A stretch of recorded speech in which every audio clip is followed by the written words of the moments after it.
Hello friends, welcome to my channel GK Pathshala. आज हम लोग पर्यावरण से संबंधित इम्पोर्टेंट प्रश्नों को कवर करेंगे जो आपके एक सक्षमता एग्ज़ाम के लिए काफ़ी इम्पोर्टेंट है। पिछले सक्षमता एग्ज़ाम में पर्यावरण से काफ़ी प्रश्न पूछे गए हैं, इसलिए पर्यावरण सब्जेक्ट काफ़ी इम्पोर्टेंट हो जाते हैं। तो चलिए ज़्यादा समय न लेते हुए शुरू करते हैं। अगर आप मेरे चैनल पर नए हैं तो मेरे चैनल को सब्सक्राइब करें और बेल आइकन को दबा देंगे ताकि आगे मैं जो भी वीडियो डालूँ वो उसका नोटिफिकेशन आप लोगों तक पहुंच सके। तो चलिए शुरू करते हैं अपने पहले प्रश्न से। पहला प्रश्न है, पर्यावरण शब्द की उत्पत्ति किससे हुई है? तो इसका सही आंसर है, पर्यावरण शब्द की उत्पत्ति जो है वो फ्रेंच शब्द जो है इन्वायरोनर से हुई है, जिसका अर्थ होता है घेरना या घिरा हुआ। देखते हैं दूसरे प्रश्न को। दूसरा प्रश्न है, पर्यावरण संरक्षण अधिनियम कब लागू हुआ? याद रखेंगे, पर्यावरण संरक्षण अधिनियम कब लागू हुआ? तो यह लागू हुआ था 1986 ईस्वी में। देखते हैं अगले प्रश्न को। अगला प्रश्न है, पृथ्वी शिखर सम्मेलन कब और कहाँ संपन्न हुआ? काफ़ी इम्पोर्टेंट प्रश्न है। इसमें जो भी प्रश्न दिए गए हैं वो काफ़ी इम्पोर्टेंट ही हैं। तो पृथ्वी शिखर सम्मेलन जो है वो 1992 ईस्वी में रियो डी जेनेरियो ब्राज़ील में संपन्न हुआ था। इस सम्मेलन स्टॉकहोम सम्मेलन वर्ष 1972 की 20वीं वर्षगांठ के उपलक्ष्य में यह सम्मेलन जो है वो संपन्न हुआ था। चलेंगे अब अगले प्रश्न को देखेंगे। अगला प्रश्न है, राष्ट्रीय हरित न्यायाधिकरण यानी एनजीटी, याद रखेंगे एनजीटी की स्थापना भारत सरकार ने कब की थी? तो इसकी स्थापना जो की थी भारत सरकार ने वो 18 अक्टूबर 2010 को की थी। 18 अक्टूबर 2010 को की थी। चलेंगे अब अगले प्रश्न की। और अगला प्रश्न है, पर्यावरण का पहला वैश्विक शिखर सम्मेलन 1972 ईस्वी में कहाँ आयोजित किया गया था? तो यह आयोजित किया गया था स्टॉकहोम में। याद रखेंगे स्टॉकहोम में। अब चलेंगे अगले प्रश्न की। और अगला प्रश्न है, संयुक्त राष्ट्र पर्यावरण कार्यक्रम यानी यूएनईपी की स्थापना कब की गई थी? तो यह यूएनईपी की स्थापना जो की थी वो 1972 ईस्वी में की गई थी और इसका जो मुख्यालय है वो नैरोबी यानी केन्या में है। चलेंगे अब अगले प्रश्न की। और अगला प्रश्न है, विश्व मौसम विज्ञान संगठन यानी WMO की स्थापना कब की गई तथा इसका मुख्यालय कहाँ है? तो विश्व मौसम संगठन यानी WMO की स्थापना वो जो की गई थी वह 17 मार्च 1951 को की गई थी और इसका जो मुख्यालय है वो जेनेवा स्विट्जरलैंड में है। चलेंगे अब अगले प्रश्न की। और अगला प्रश्न है, विश्व पर्यावरण दिवस कब मनाया था? तो ये काफ़ी इम्पोर्टेंट प्रश्न है। इसका सही आंसर है 5 जून को मनाया जाता है। और इस वर्ष जो इसका थीम था विश्व पर्यावरण दिवस का वो था भूमि बहाली, मरुस्थलीकरण और सूखे के प्रति लचीलापन, जिसका नारा है हमारी भूमि हमारा भविष्य और हम हैं। चलेंगे अब अगले प्रश्न की ओर देखेंगे। अगला प्रश्न है, विश्व ओजोन दिवस कब मनाया जाता है? तो विश्व ओजोन दिवस जो मनाया जाता है वो 16 सितंबर को मनाया जाता है। चलते हैं अब अगले प्रश्न की ओर। अगला प्रश्न है, विश्व जल दिवस कब मनाया जाता है? तो विश्व जल दिवस जो मनाया जाता है वो 22 मार्च को मनाया जाता है। 22 मार्च को बिहार दिवस भी मनाया जाता है, इसको ध्यान में रखेंगे। चलते हैं अगले प्रश्न की ओर। अगला प्रश्न है, विश्व पृथ्वी दिवस कब मनाया जाता है? तो विश्व पृथ्वी दिवस जो है 22 अप्रैल को हर साल मनाया जाता है और इस वर्ष विश्व पृथ्वी दिवस का थीम है ग्रह बनाम प्लास्टिक। याद रखेंगे पृथ्वी दिवस का जो थीम है ग्रह बनाम प्लास्टिक। चलेंगे अगले प्रश्न की। अगला प्रश्न है, विश्व स्वास्थ्य दिवस कब मनाया जाता है? तो विश्व स्वास्थ्य दिवस जो मनाया था वो 7 अप्रैल को मनाया जाता है। चलेंगे अगले प्रश्न की। अगला प्रश्न है, विश्व पर्यावरण संरक्षण दिवस कब मनाया था? याद रखेंगे विश्व पर्यावरण संरक्षण दिवस कब मनाया जाता? तो यह मनाया जाता है 28 अप्रैल को। चलेंगे अगले प्रश्न की। और अगला प्रश्न है, विश्व मौसम विज्ञान दिवस कब मनाया था? विश्व मौसम विज्ञान दिवस जो मनाया था वह 23 मार्च को मनाया जाता है। चलेंगे अगले प्रश्न की। और अगला प्रश्न है, प्रथम श्रेणी के उपभोक्ता कौन कौन आते हैं? तो प्रथम श्रेणी के उपभोक्ता में आते हैं, इस श्रेणी के अंतर्गत वह जीवधारी आते हैं जो प्राथमिक उपभोक्ता अथवा हरे पौधे से अपना भोजन प्राप्त करते हैं या शाकाहारी होते हैं। जैसे इसमें आते हैं गाय, बकरी, हिरन, बंदर, हाथी, जिराफ और चूहा। चलेंगे अगले प्रश्न की। अगला प्रश्न है, द्वितीय श्रेणी के उपभोक्ता में कौन कौन आते हैं? तो इसके अंतर्गत वह जीवधारी आते हैं जो शाकाहारी अथवा प्रथम श्रेणी के उपभोक्ताओं को खाते हैं। ये उपभोक्ता मांसाहारी होते हैं, याद रखेंगे। द्वितीय श्रेणी के उपभोक्ता जो है मांसाहारी होते हैं, इसमें आते हैं लोमड़ी, भेड़िया और बाघ। चलेंगे अगले प्रश्न की ओर। अगला प्रश्न है 17वां नंबर प्रश्न है, तृतीय श्रेणी के उपभोक्ता में कौन आते हैं? तो इसमें वे मांसाहारी जीव आते हैं जो द्वितीय श्रेणी के उपभोक्ताओं को खाकर अपना भोजन प्राप्त करते हैं, जैसे सांप, बाज, गिद्ध, शेर, भालू इत्यादि। चलेंगे अगले प्रश्न की ओर। अगला प्रश्न है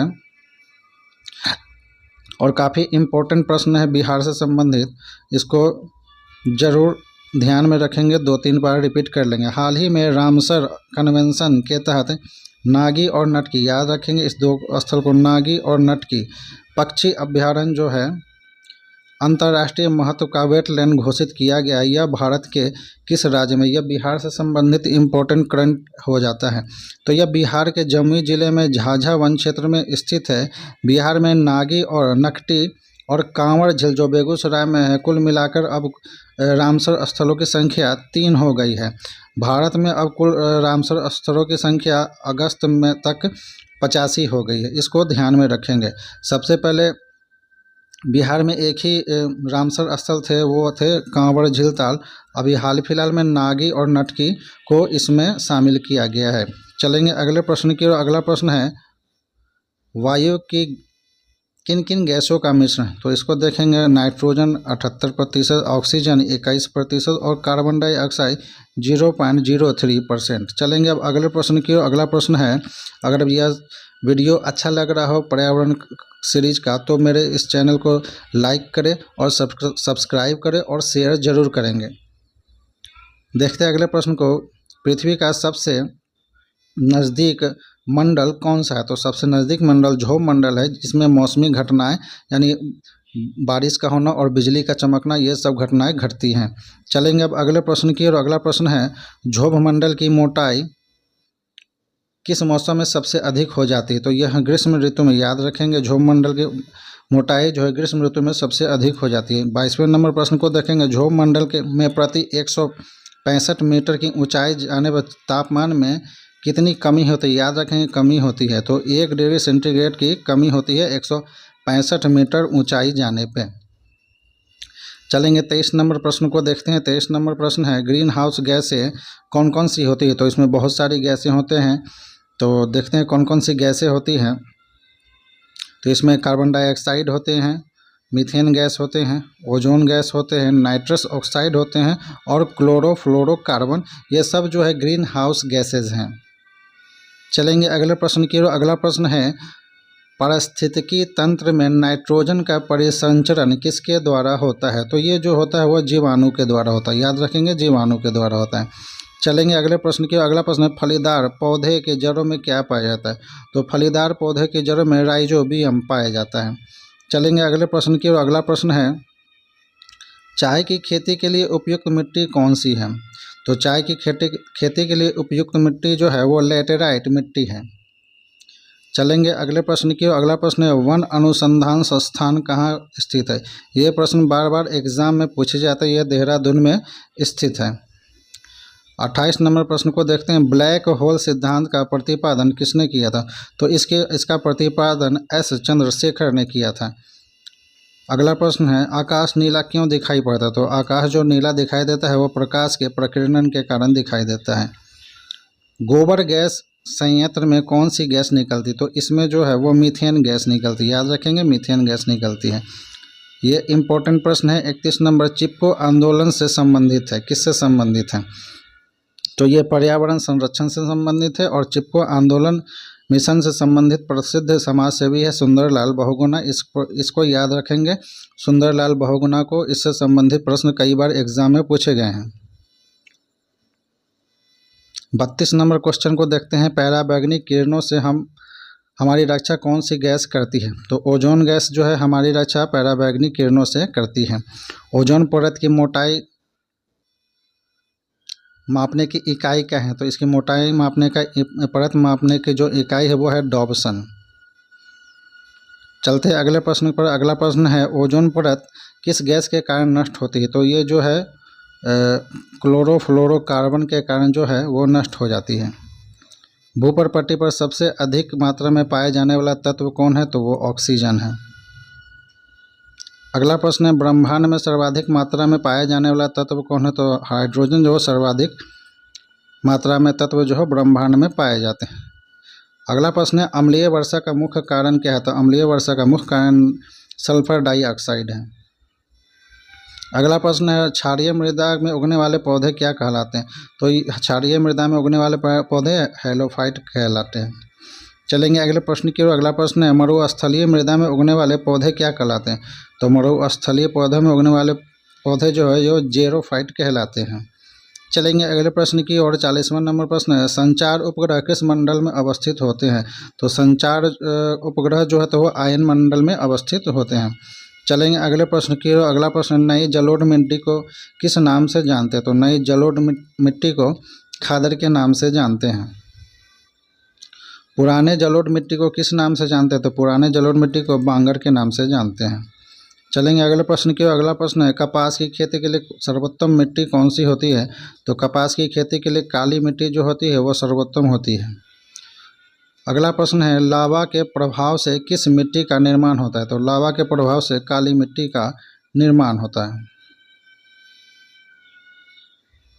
45 नंबर प्रश्न है किस मिट्टी में कृषि के लिए सिंचाई की आवश्यकता नहीं होती? तो काली मिट्टी में जो है वो अधिक पानी की जरूरत नहीं होती है।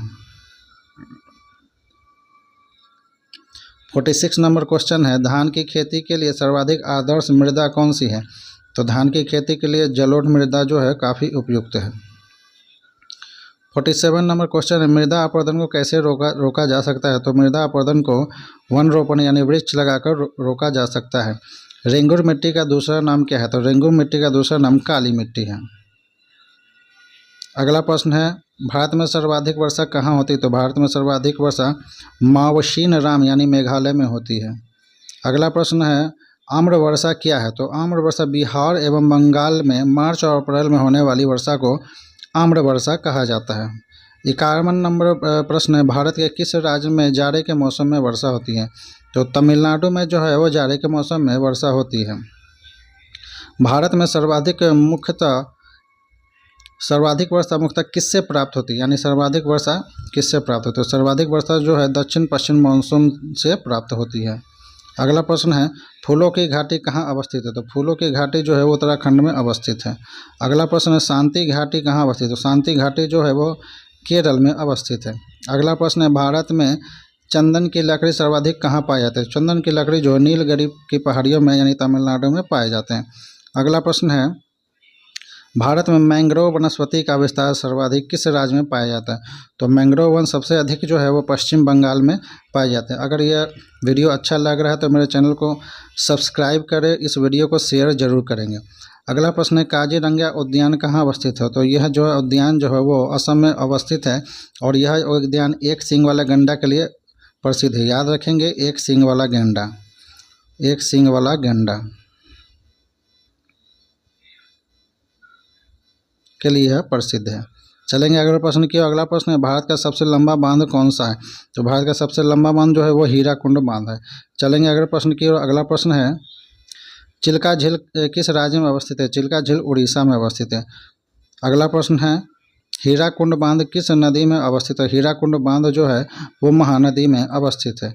देखते हैं 61 नंबर प्रश्न को। 61 नंबर प्रश्न है भारत में हरित क्रांति का जनक किसे माना जाता है? तो भारत में हरित क्रांति का जनक जो है डॉक्टर MS स्वामीनाथन को माना जाता है।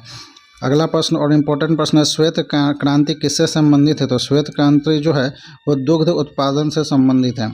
अगला प्रश्न है नीली क्रांति किस से संबंधित है? तो नीली क्रांति का जो संबंध है वो मत्स्य उत्पादन से है। 64 नंबर प्रश्न है ऑपरेशन फ्लड किससे संबंधित है?